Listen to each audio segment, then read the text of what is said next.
Hello, and welcome to the Success Showcase, the podcast that helps you find the best in your business, career, and life. I'm your host, Eric Lopkin from the Modern Observer Group, and with me, as always, is Chip Janiszewski from the Happiness and Success GPS. Chip, how you doing this week? I'm doing great, Eric. How are you? I am fantastic. We've got so much going on today, and I want to bring in our special guest. It's not often we get a TV star on our show, but our guest today, Daniel Erbe, has just sung the national anthem. Not an easy song to sing. Sung the national anthem at the Republican National Convention. So we have a musician and TV personality with us today. He's also a vocal coach who helps business people get the most out of their voices. So, Daniel, welcome. Well, thank you, Eric, and thank you, Chip. It's just amazing and a wonderful experience to be part of your podcast. Why don't you tell our listeners a little bit about yourself? Sure. Daniel Erbe, and I am originally from Wisconsin. I grew up in Kentucky, and I've been a 27-year professional singer in the career of opera and musical theater, and 13 of which spent in the United States Army as a soloist and member of the Army Field Band's Soldiers Chorus in the Washington, D.C. area. And my service to our country has been through my voice, traveling the country and representing the Army by giving concerts and musical concerts to the American public through the grassroots of America. That is fantastic. So, of course, obviously, with a background like that, you are well aware of the power of your voice and the power of vocals in general. Tell us a little bit about how you help others achieve what they might not think they can with their voices. Absolutely. So I help public communicators and primarily speakers to give them an understanding of their voice, to then be able to impact and influence their audience. And once you know how your voice works, you can be more confident in your presentation. It's more predictable and reliable, less shaky, less nerves, less vocal fatigue. And when you do experience any type of vocal issues, you know how to remedy that by having knowledge over your voice. And by having full command over your voice, you can bring expressiveness and emotional impact. I liken my service to help speakers learn how to sing through their speaking voice. So modulating pitch and volume and tone and inflection, all conveying emotions effectively. But it's understanding the foundation of your voice, understanding the how of your voice, so that you can then have this ability and this ownership and control over your voice and over your presentation to ultimately influence and motivate your audience. So, yeah, as a vocal professional, I think it's just so important to understand how the voice works, because there's so many facets of the voice. It's so much of a multi-dimensional instrument that as speakers, we don't usually think of it as our voice as like a piano or our voice as like a cello. As singers, my community, my professional life, I understand that. But my aim and how I help speakers is to understand that their voice is an instrument. And the only way that they're going to be able to have full command over their voice to influence and motivate their audience is to then understand how to play your speaking voice. And that really is so important. As you said, most people that speak, whether it's in a boardroom to an audience, in the general conversation, they don't generally think of their voice as an instrument as singers do. So, what kind of concepts do public speakers need to really learn from singers? Well, they definitely need to understand techniques to build muscle memory, allowing you to perform, to speak with great ease, and to understand that it comes from a body, breath, and mindset alignment. So you need to understand the how of your voice when it comes to your diaphragmatic muscles, when it comes to exhaling, your exhalation muscles, and how the voice works so that you can have full ownership by using your full technical aspects to then be able to understand that there's so many different ways to motivate and influence your audience, and the speaking voice is so important to really understand the how so that you can mitigate any issues that you may have when publicly communicating. Yeah, I mean, we were talking a little bit beforehand, and obviously I have a musical background and I've probably heard a lot of this, but what's impressed me even so far in this podcast is that your voice basically has to be trained just like any other part of your body. And you are practicing what you're teaching because you're talking a whole lot slower than I am right now. And it's so important. And one of my problems is getting excited and going John Madden on people and getting all excited and so on and so forth. So, I mean, it definitely takes practice.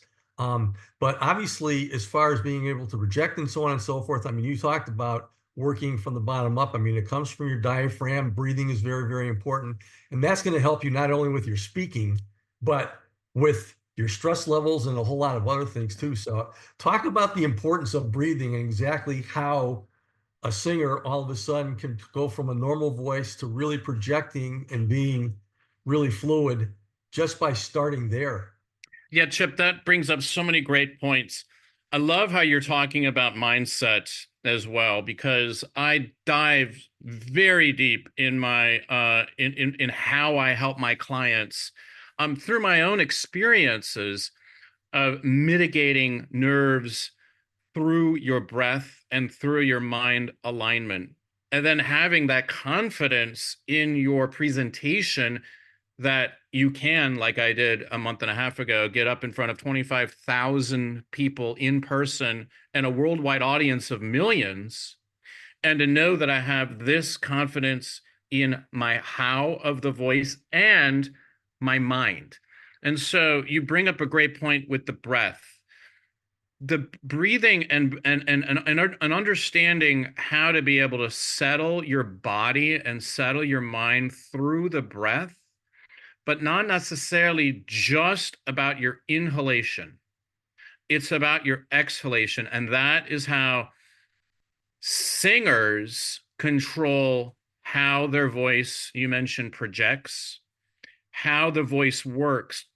It's understanding your diaphragmatic muscles, your exhalation muscles as the engine to your voice. And so just like an engine of an automobile or a boat, and it has to keep on running, that is the same engine that is for your speaking voice, your singing voice, knowing how to use that breath in a way that's efficient by using the precise amount of chord approximation and a precise amount of breath exhalation, and then now understanding that your entire body acts as a resonator. That is how you can get basically less is more, less effort, more volume, more control, more understanding, and ultimately unlimited choices and possibilities. Yes, that's so important. You touched on something, I'd like to go into a little deeper. When most people think about their speaking voice, they think about their vocal cords, maybe their lungs. But, world-class athletes know how important it is, no matter what you're competing in, to exercise your core, because that's where so much comes from. Can you talk a little bit about what somebody needs to do to really focus on building up their core for their voice? That's such a great point, Eric. I noticed this, and I was listening to some speakers the other day, and I was just thinking, why are these communicators not using their body when communicating? I was at church, actually, and I was listening to the pastor speak and speaking right on the chords. Now, understanding that there is a microphone to project, and I understand all that.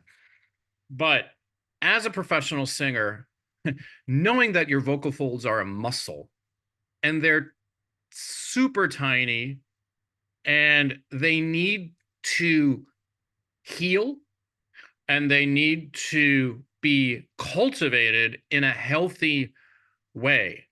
And so athletes understand this. When they're working out a specific muscle group, like say a bicep, they're not just squeezing the bicep. They're using their entire arm to isolate that muscle. In fact, they're probably using their entire core to isolate that muscle. They understand that their energy is coming from their core. And this is exactly what I help my clients with. So, understanding how your exhalation muscles work through breathing techniques, through understanding that your rib cage needs to stay expanded, but the muscles underneath your rib cage also need to stay expanded. Think about when you take an inhalation and your stomach drops out of the way, but your rib cage stays elevated. You want to make sure that that rib cage is taut and elevated the entire time of exhaling your breath or singing or speaking, communicating, and then using those muscles as visualize a life preserver or a balloon. And it basically is outside of your body. And when you think about your exhalation muscles, your rib cage, keeping in that buoyant and taut position of the inhalation feeling, and then the using of your diaphragmatic muscles, which are actually so many muscle groups, but the ones that I like to talk about are your intercostal muscles, which they are an inner intercostal and extra intercostal, and they're basically underneath your navel. And if you understand that that area needs to start getting engaged while you're feeling this tautness and this feeling of buoyancy, then using that way as an engine and then being able to then exhale efficiently. So some exercises that you can use are you inhale for 5, you keep the expanded feeling for 1, and exhale for 5. But when you exhale, you want to feel underneath your navel. And then you want to take another breath. Inhale for 5, expand for 1, and then go for 10. And then take another breath. Inhale for 5, expand for 1, out for 15. You want to understand that you can start building up these muscle groups so that perhaps you can exhale for 45 seconds, right? And then also using it's hard to talk about it, but in a demonstrating, you can inhale and then you can on an S or an F or and you can do that and you can increase your muscle awareness where eventually you can pant. And when you pant, you're starting to release your exhalation muscles. You're starting to then feel that engagement, right? And this is a way that you can really strengthen it. Another way is when you're sitting down. You want to tuck your tush, or even standing. Tuck your tush and feel that engagement in your abdominal muscles, that when you start speaking on the breath, like kind of a little squeeze. And if you let me demonstrate. If you can hear that type of now voice, all I did was I used my diaphragmatic muscles in a way that is more engaging. And did you hear that there was a little bit more sound, right? There's a Yes. little bit more volume, right? Now, I'm not saying that everyone has to speak like you're shouting, because you're actually not shouting. You're just using a more engaged connection, and you're giving yourself more possibilities. And also, when you understand some of these type of technical, you can bring back the volume, but you're doing so in a way that is still connected to your voice, that when you want to bring it in more dynamics and phrasing and articulation, you have ultimate control because you understand how that breath works.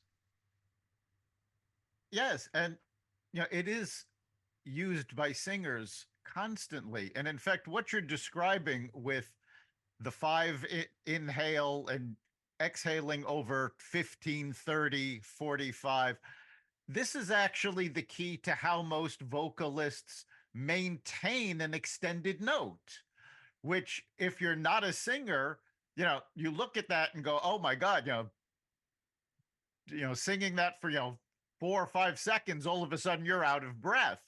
This is actually how it's done.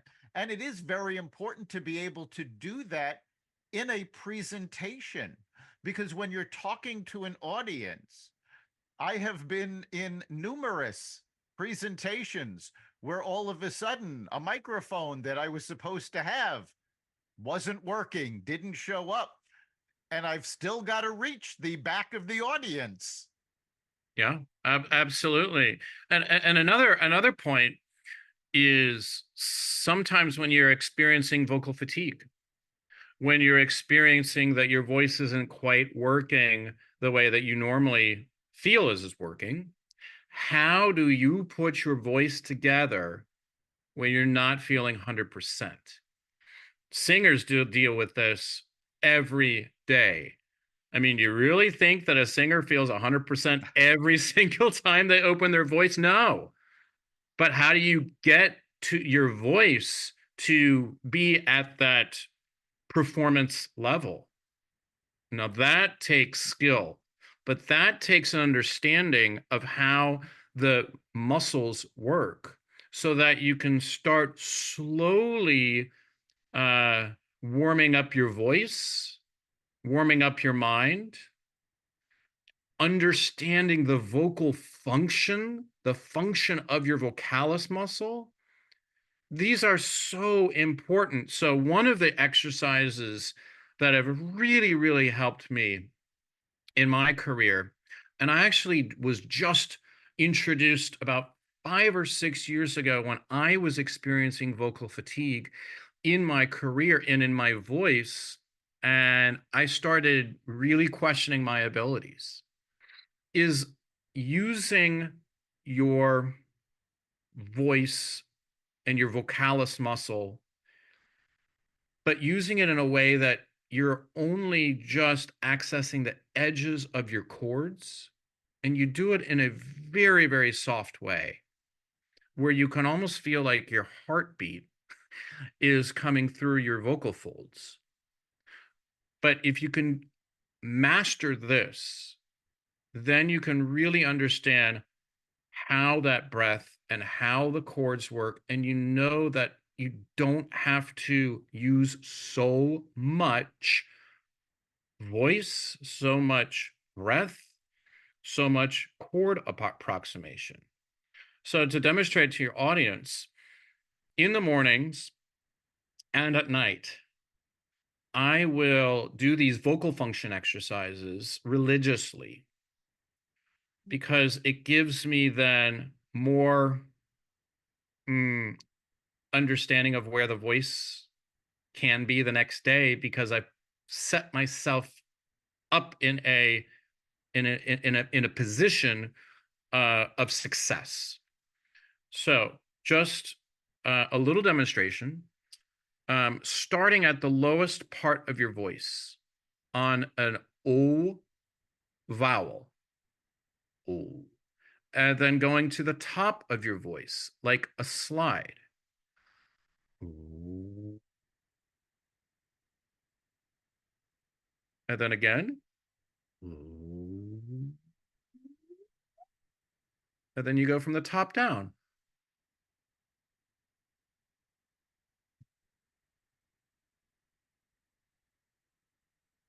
I do Okay. this every morning. Unfortunately, the mic isn't picking up all of that exercise, so I don't Let know me. how much of it our audience is going to get a hold of. But Okay. what I just disabled the original sound for musicians, but I can move on. But it's really important to be able to understand the how. That's where I'm getting at.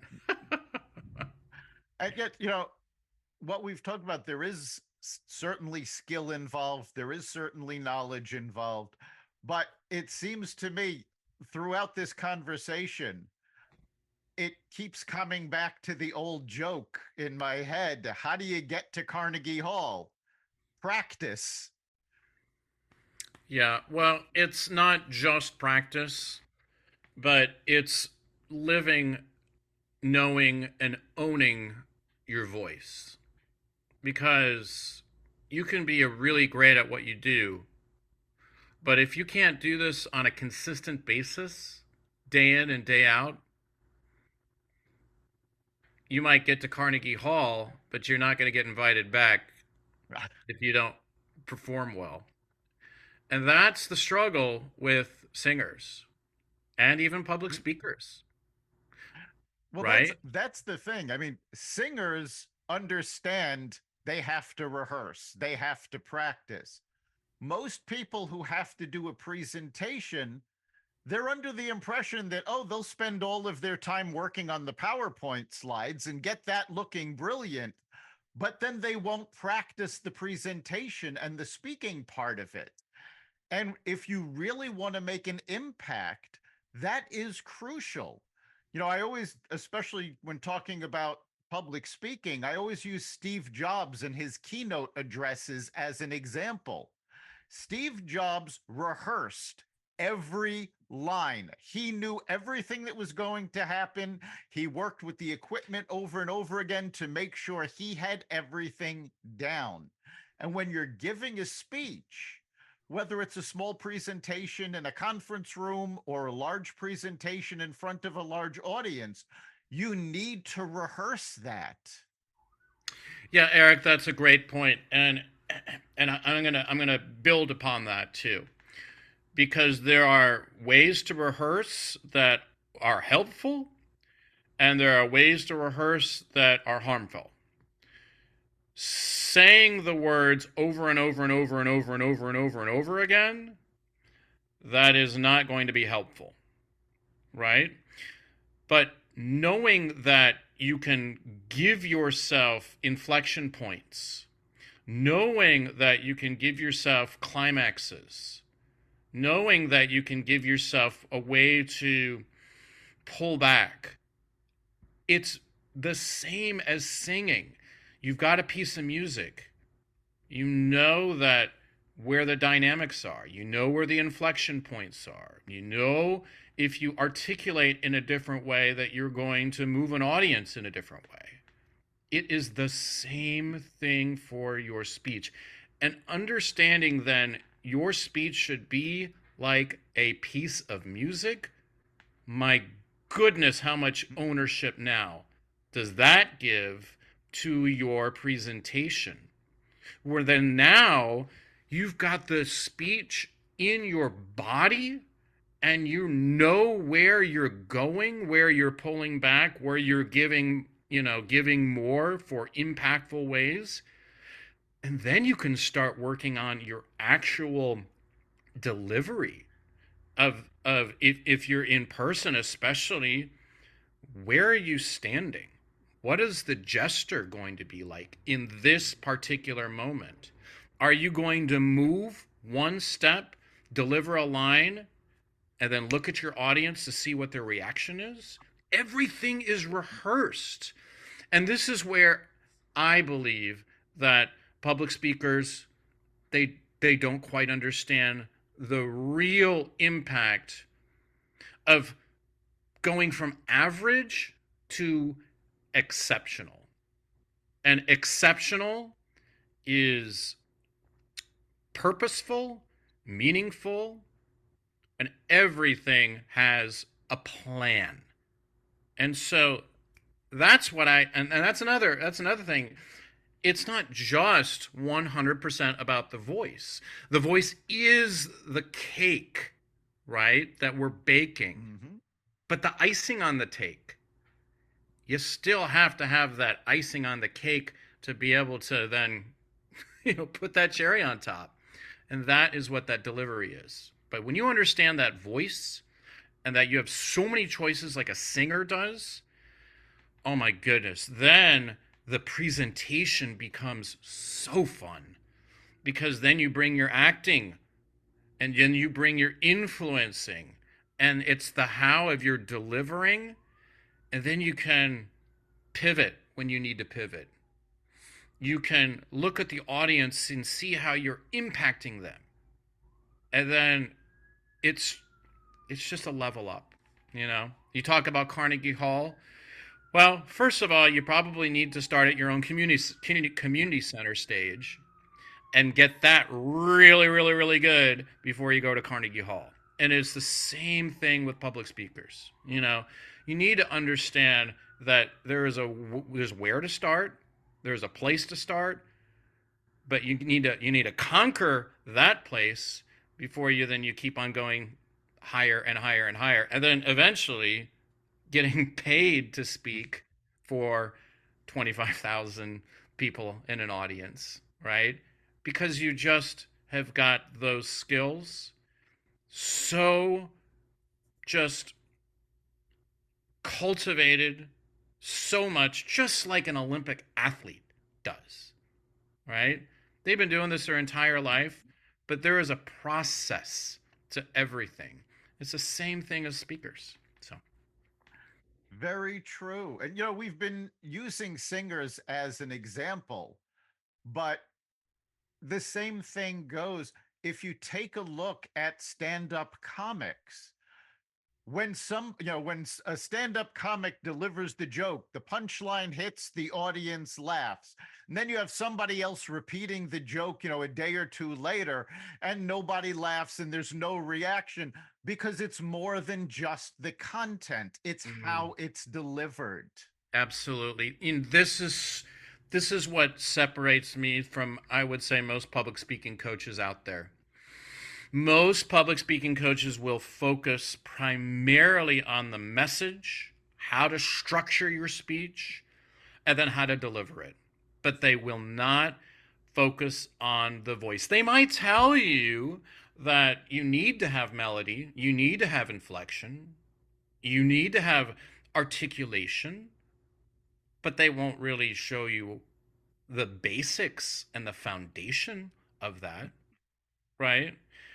When you understand the how of your voice through mindset, breath, body alignment, then you can start applying that slowly to your speaking, slowly to your presentation, and then singing through your speaking voice, using your muscles, your diaphragmatic muscles, understanding um, that you have so many different choices in your voice and in registration of your voice as well, and how to build that voice.